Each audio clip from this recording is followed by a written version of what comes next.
Sometimes even a cowboy isn't country enough for the gatekeepers. Beyoncé went the Western route with her 2024 album Cowboy Carter, yet the CMAs didn't see fit to toss her a single nomination. The decision has left Nashville uncertain ever since. It's tough to deny just how successful country music has been so far in 2024. Morgan Wallen crossed over to scale the Billboard pop chart. Meanwhile, Lainey Wilson, Chris Stapleton, Jelly Roll, and Luke Combs all made inroads to superstardom. Country is having a moment, and musicians from other genres got in on the fun. Among them rapper-singer Post Malone and, of course, Beyoncé. Originally from Houston, H-Town,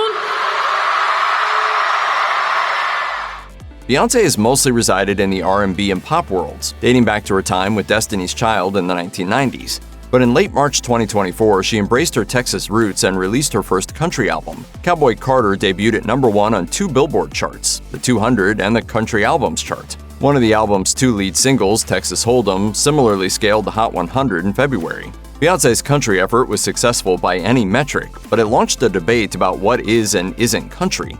That, plus her fresh dive into the genre, may have been a detriment during awards season. The Country Music Association Awards nominations were announced in September, and Beyoncé was shut out completely. Fans accused the CMAs of snubbing her, purposely ignoring the superstar's work. That's what makes this so shocking, because Beyoncé did put a huge spotlight on country artists, both past and present. The whole situation left country's top stars pretty divided, to say the least. Take, for example, Luke Bryan, who co-hosted the 2024 CMAs alongside Peyton Manning and Lainey Wilson. In an October 2nd interview on SiriusXM's Andy Cohen Live, he tried to be diplomatic about things, but also made it clear he believes Beyoncé is an outsider. He said, "Nobody's mad about it, but where things get a little tricky, if you're gonna make country albums, come into our world and be country with us a little bit." Beyoncé covered Dolly Parton's mega hit Jolene on her album, and Dolly also is a guest on the track Dolly P, so Dolly is definitely on the side of Cowboy Carter. The country legend told Variety that Beyoncé has the background to be country, given her roots in Texas and Louisiana, but that politics probably got in the way. She said, "I guess probably the country music field, they probably thought, well, we can't really leave out some of the ones that spent their whole life doing that."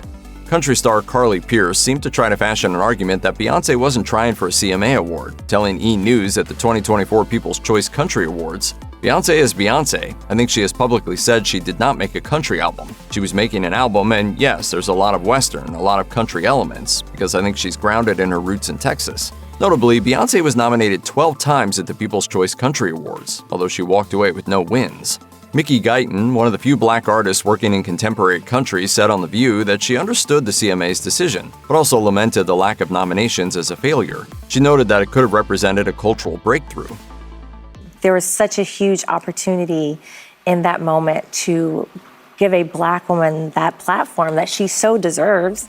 Ultimately, Guyton chalked up the snub to so many things that you just can't always control. The fervor over Beyoncé's shutout died down for a bit, but it fired back up on November 20th, the day of the CMA awards ceremony. That morning, Billy Ray Cyrus posted his thoughts about the whole situation to Instagram, writing, "I was surprised to see Beyoncé wasn't nominated. Her album was brilliant, her single ruled, but she knows that. She doesn't need a trophy from the CMA or permission or approval from any of their judges."